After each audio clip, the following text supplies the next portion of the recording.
Hey everyone, welcome back. Today, we're tackling a straightforward topic: how to close your Honeydue account. If you're here, you might be looking to simplify your finances, switch to another app, or just tie up loose ends.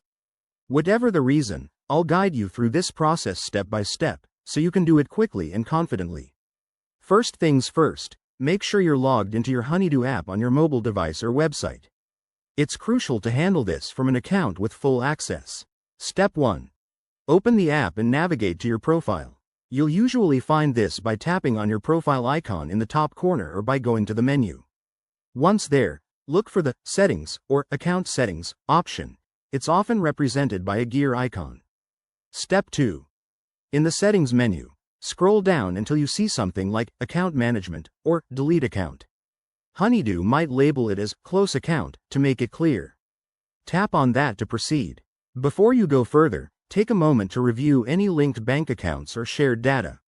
It's a good idea to export or note down any important information, as closing the account could mean losing access permanently.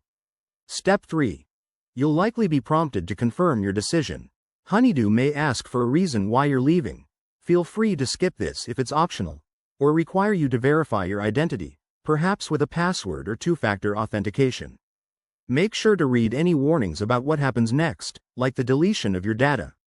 Step 4. Hit the Confirm button. Once you do, your account should be scheduled for closure. You might receive a confirmation email, so keep an eye on your inbox. And that's it, you've successfully closed your Honeydue account. A quick tip: if you change your mind, some apps have a grace period, but always check Honeydue's policy. Thanks for watching, and if you found this helpful, give it a thumbs up and subscribe for more finance tips. See you next time.